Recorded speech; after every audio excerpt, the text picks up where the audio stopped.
I am Brad DeLong. This is DeLongToday, in which I hold forth on my guesses as to what I think you most need to know about what our economy is doing to us right now. Today, why I am pessimistic about the American economic outlook, although not as pessimistic as some. I think there is a rapid way out of the box we are in, but I do not think we will take it. Others, more pessimistic, don't think there's a way out of the box at all. Where to begin? Let's begin back at the start of the 1800s. Let's begin back in 1803.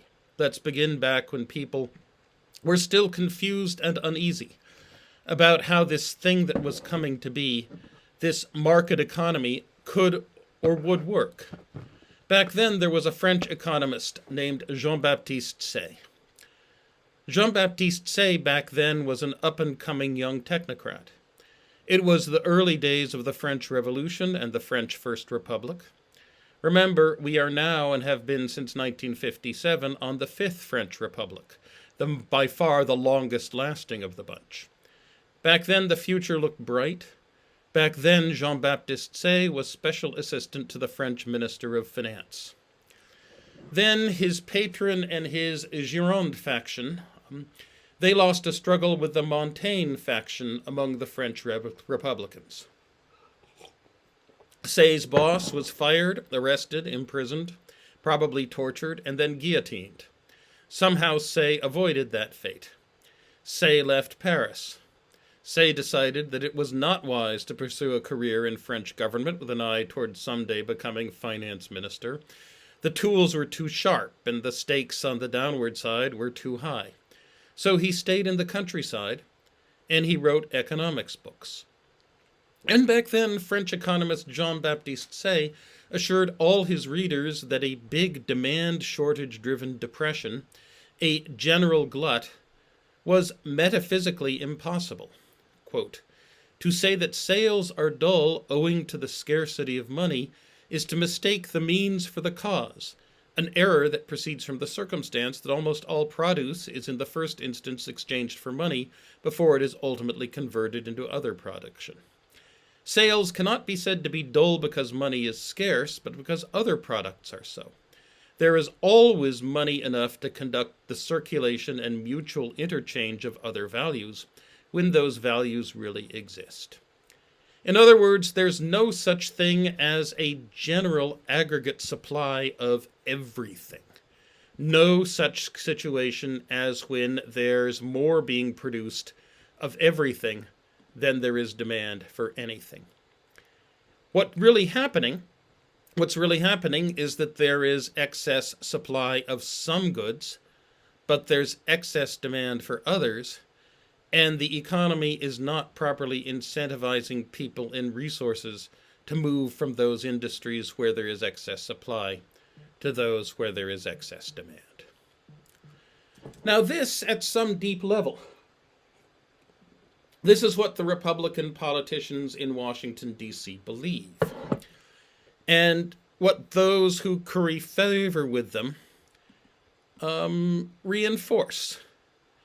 And this is why they continue to block the attempts to get the government involved in boosting spending right now in order to get the economy closer to, rather than risk it drifting further from full employment. And it is far from full employment, and there is substantial risk. Each week these days, an extra 800,000 people who qualify for unemployment insurance get fired and go and start collecting unemployment insurance anew. That's a huge number. And these days, these are primarily businesses that are shutting permanently, no longer people being put on some form of temporary layoff. And the people who are running those businesses that close, they're unlikely to be able to restart. The economy is deeply in depression. But they think if only people were a bit hungrier, had less government support, they would overcome their fear of the virus and go out there and take the jobs that do exist, because there are places where there is enormous excess demand for goods and labor.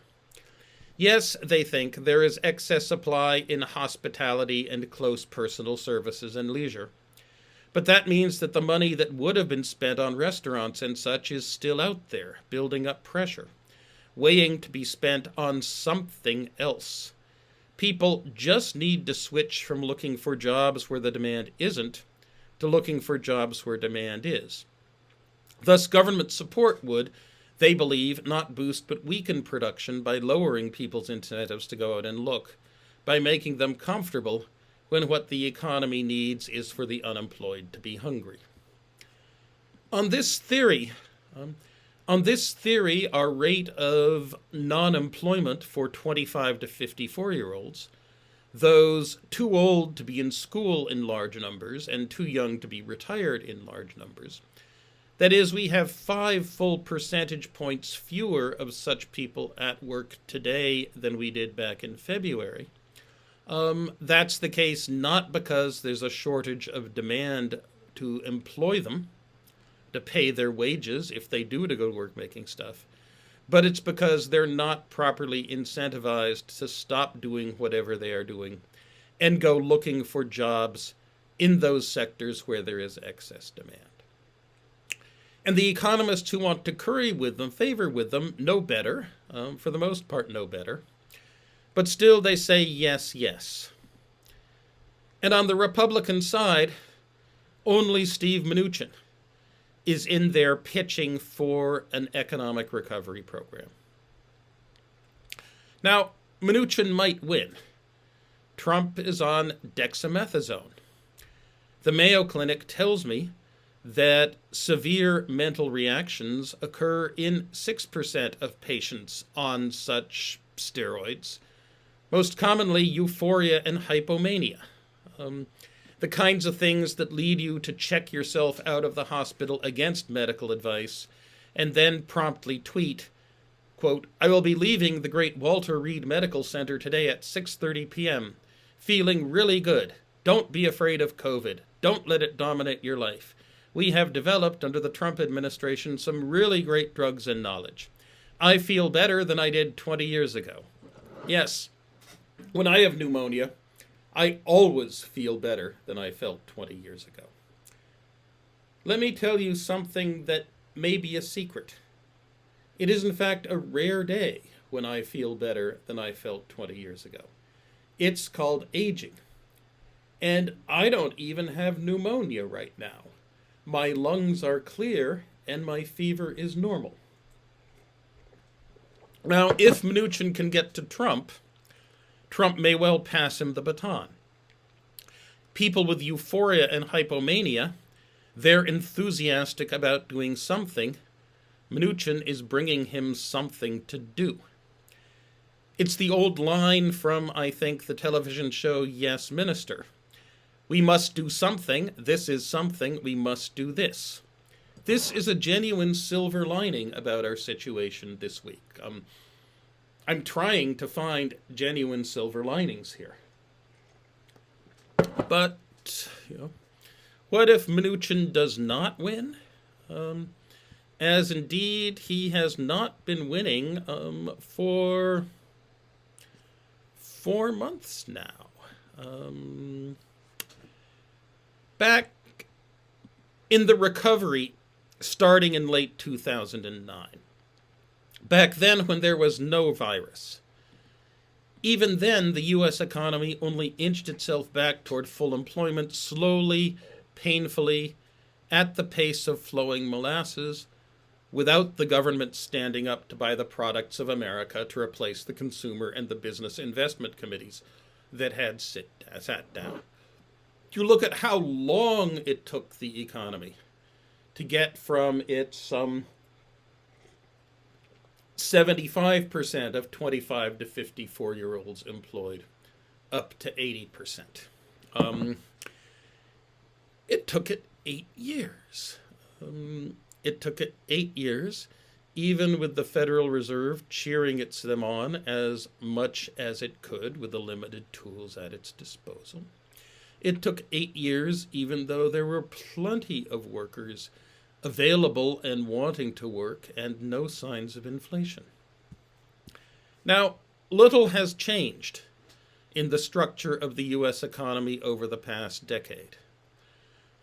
Whatever was going on in the Great Recession is presumably still going on.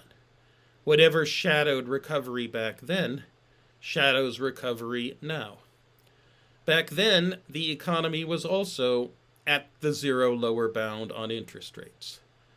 Back then, the Federal Reserve's remaining tools to manage the economy were indeed weak, as they are weak now. And back then, we got an employment recovery. But we did not get a recovery in production and incomes at all.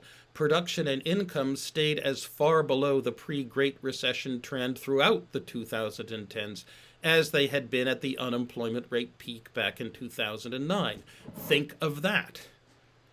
The recovery in employment took place. It took place only very slowly, but the recovery in production and incomes did not take place at all. It was a one-time downward bump in American production and income, and thereafter normal economic growth resumed, but there never was any catch-up. Why no catch-up in incomes and production while there was a catch-up in employment? Because of what happened to productivity. Productivity not only did not catch up to its previous trend, productivity fell further and further behind. And with a constant production gap, a greater productivity gap meant an employment recovery very, very slowly, very, very eventually, but an employment recovery in the sense that we needed more people to produce less stuff than we would have produced had the economy returned to its pre-Great Recession trend. That was really not a win. Now that decade of 2009 to 2019, was one I found to be extremely painful. Not materially, I had a good job, but intellectually and psychologically. I had, been teaching, I'd been teaching for decades, that the U.S. economy had powerful equilibrium restoring forces in it, that those forces carried it 40% of the way back to full employment for each year that passed after a recession troughed. Look forward 3 years, I said back before 2008, to generation after generation of students, and you can expect that only 1/5 of the gap between the economy's current position and its longer run trend that exists now will still remain. But that, it turned out, is BS. That required that whatever recession was going on be small enough not to totally derange state budgets. And that required that the Federal Reserve be able to respond by cutting interest rates further should recovery flag, and not have interest rates already down at their absolute zero. Those conditions do not apply today. Modern global North economies seem to require not just the normal workings of entrepreneurial capitalism, but an additional goosing from another spending channel to generate a production catch-up to previous trend, or even a maintenance of full employment, that full employment seems to exist only with massive government budget deficits or an incredibly enthusiastic and bubble unrealistic financial market these days. That was a point made by my teacher and friend Larry Summers a decade ago. That, I think, is an accomplishment because he was very, very right, for which he would get the Nobel Prize in economic science, if not this year, in some future years. That was something, a genuine insight that the community would not have had without him. The economy needs more oomph to it. And at the zero lower bound, that additional goosing cannot come from interest rate ease. And it did not, in the Great Recession, come from expansionary fiscal policy on a sufficient scale, and is unlikely to come now. That is, the way to bet is the same thing that happened in the Great Recession, in which after the recession had reached its bottom, growth resumed, but there was no catch-up, in which growth resumed parallel but below what previous growth was, is about to happen now. We will have next to no additional closing of our output gap, and only very slow closing of our employment gap without the public sector standing up to strengthen demand. The future is uncertain, markets will fluctuate, but that is the way to bet. And that is the way to bet without the virus, without taking account of the virus. And we definitely have the virus. The United States, 4% of the world's population. 21% of confirmed COVID-19 deaths, 5 times our share. 25% of the global North's population. 50% of excess global North mortality that we attribute to COVID-19. Twice as much as our share. 3 times as much excess. No, what we have twice as much, they have 2/3, 3 times as much excess mortality as what they have in the rest of the global North per million people. Current cumulative cases of COVID per million that are recorded are 4 times what they have in the European Union, and we undercount our cases by much more than they undercount theirs. Current cumulative deaths per million are twice what they are in the European Union. And the US continues to lose 1,000 people per day to COVID-19, while the European Union, with 4/3 of our population, loses 300. And the Asian members of the global North lose almost nobody. And it is not a North American thing. Canada has 10 COVID-19 deaths per day. My friend, young whippersnapper Dan Wang, whom I last saw when we had pizza together with my daughter and Noah Smith at Zachary's on College Avenue in Berkeley. My friend Dan Wang writes from Shanghai, quote, "I've spent the past month in Shanghai, which I think is the best place in the world right now. It's always been the most fun and livable city in China, and there has been no transmission of the virus since April, with restaurants, bars, and museums all open for months." If you'd asked me back in 2000, right, when I look back at, say, the 8 years of the Clinton administration and at the U.S.'s recovery in the kind of great, computerization and internet boom of the 1990s and the rapid income growth of then, I would not have thought that anyone sane would, in late 2020, be saying that Shanghai is the greatest city in the world. I would not have thought it in 2008. I would not even have thought it on November 9th, 2016. But, Dan definitely has a point. We have the virus, and that shadows everything. So what does the fact that we have the virus mean for economic recovery? The first thing to note is that what recovery we are going to have from the COVID-19 depression has already happened. The prime-aged employment rate fell from 80.5% to 69.5% of 25 to 54-year-olds during the virus panic crash of the spring. It has since recovered. It is probably at 76.5% right now as of the first week of October. This is now, thank God, no longer a vastly deeper economic depression than the depths of the 2007 and 9 Great Recession. But this is about as deep, and there is very good and strong reason to fear that this is about all of the recovery we are going to get. These extra 5 percentage points of employment, they're people who want to work. They're people who would be eager to work.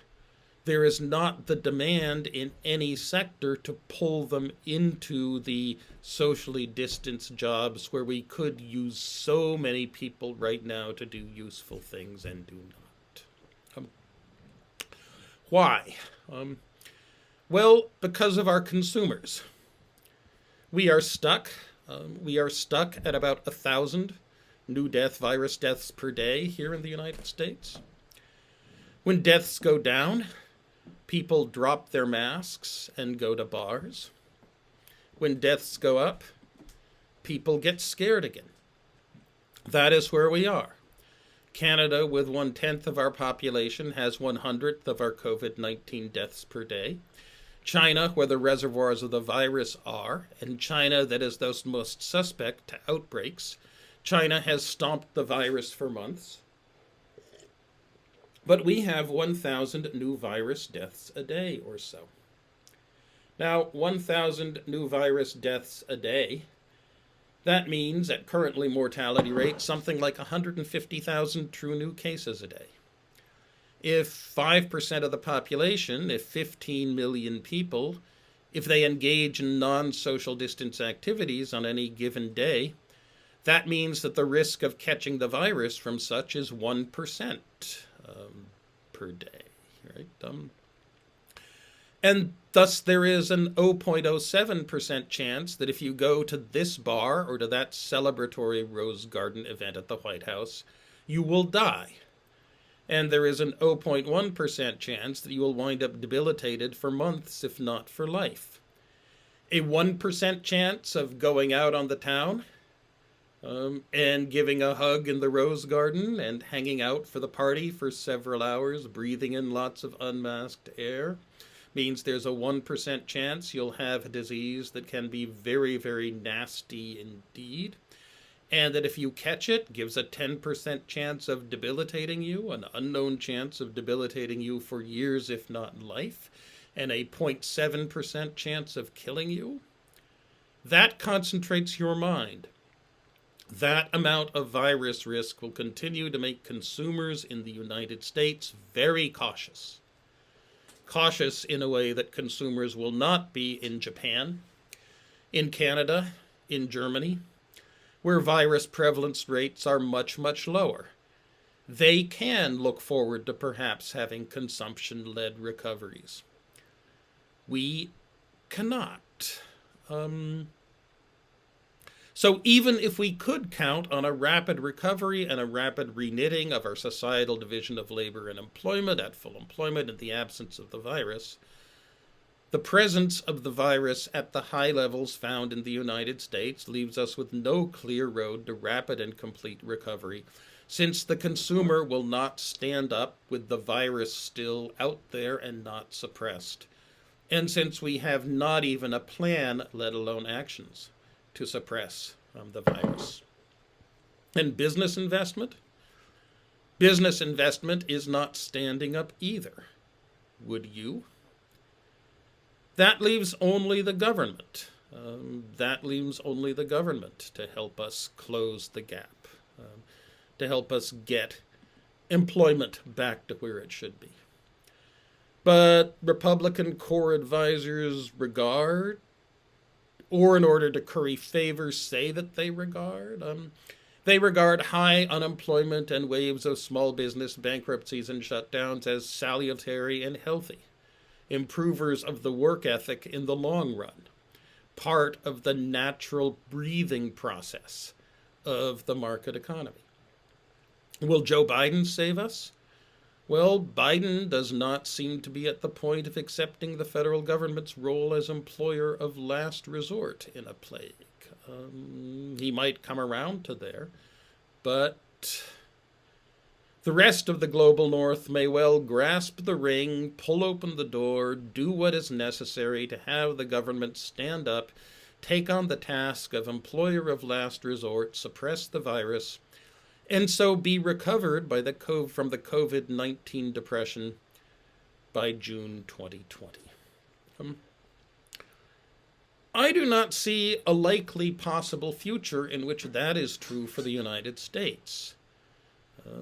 The United States has a supply shock problem, yes, but we could move people permanently out of restaurant and other close contact businesses into any of the huge amount of socially distanced work that is being left undone in the United States and that could be done.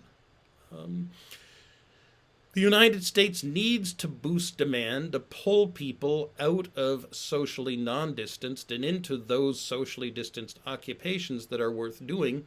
And we need to find out what those are, and we can't find out what those are as long as demand is depressed and people aren't out there demanding them.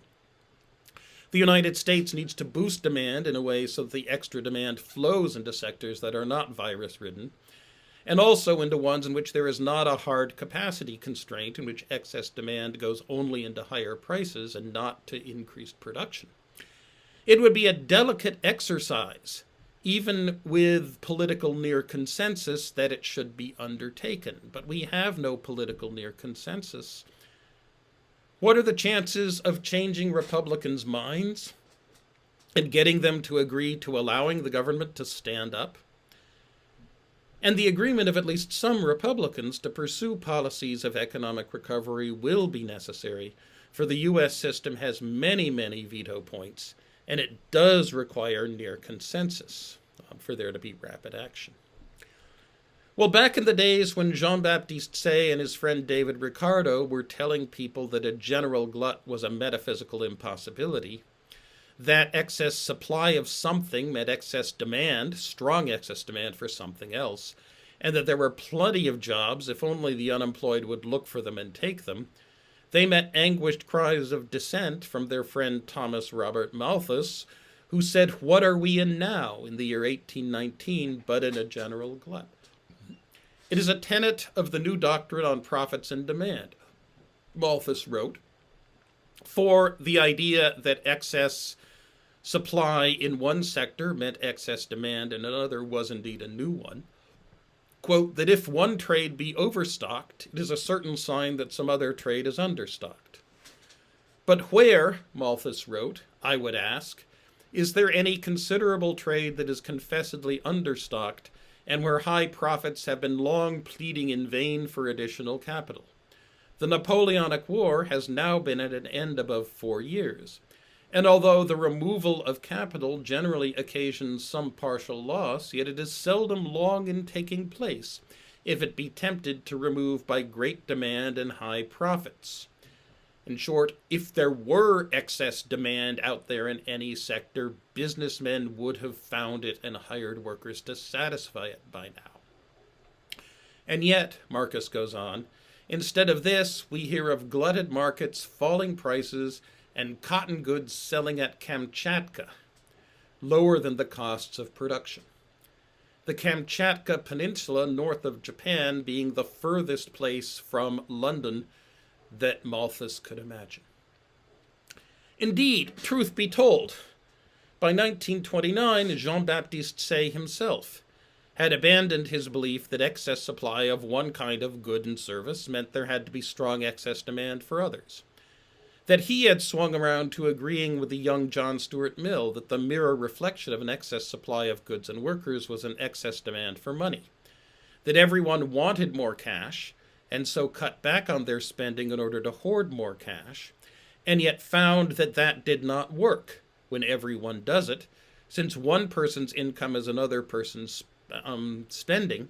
If all cut back on their spending, all find not that they have more cash in their pockets, but that their incomes have dropped and each of them has the same amount of cash as they had before. And yes, you can, there is a sense in such a situation in which there is an excess demand for goods and services, a situation like today. You can say, well, yeah, there is an excess demand for safe assets. It's not just that there's an excess supply of everything. And you can say that if that excess demand could be satisfied, the economy would rebalance itself at full employment. But do you trust Citigroup or JP Morgan to create a safe asset for you to buy? Do you trust its liabilities, the liabilities of others it presents, to be safe? Nobody trusts an asset created by Citigroup or JP Morgan to be safe these days. You do trust the liabilities of the Federal Reserve to be safe. The Federal Reserve can issue safe assets. The problem is that it's normal operating procedures that all they do is swap one kind of safe asset for another, reserve balances for 10-year treasuries, without adding to the total supply of safe assets and so satisfying the excess demand.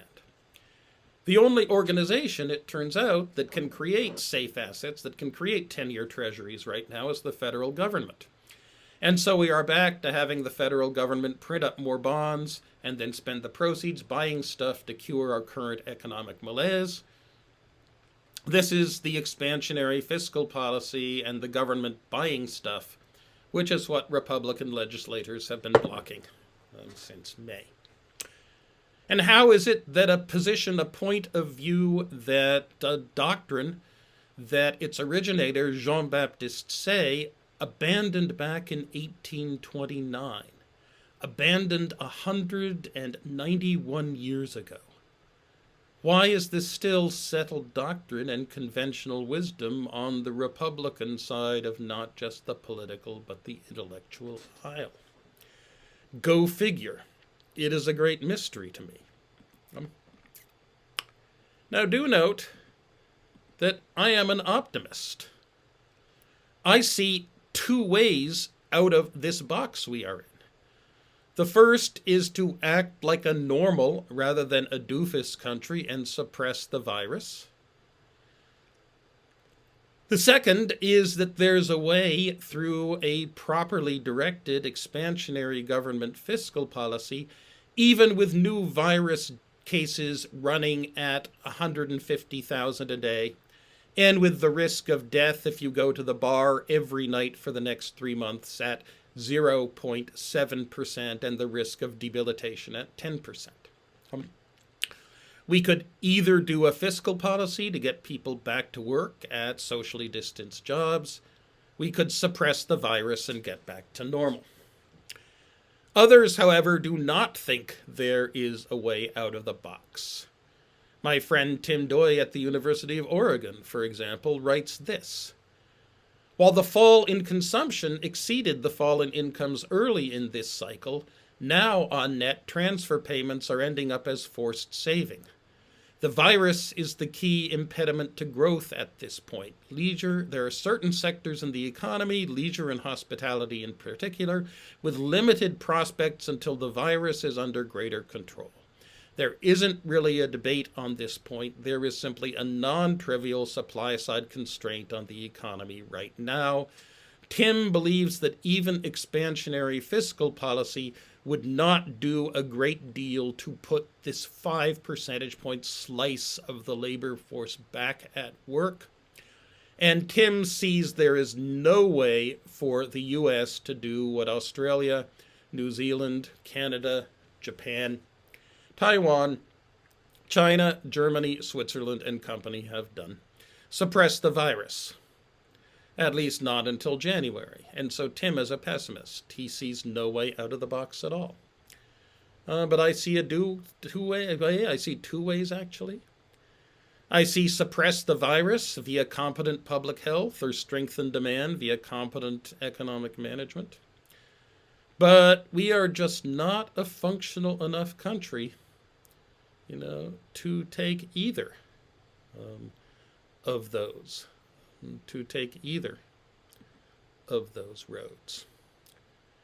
I'm Brad DeLong, and this has been the presentation part of DeLong Today for Wednesday, October 7th, 2020. Thank you.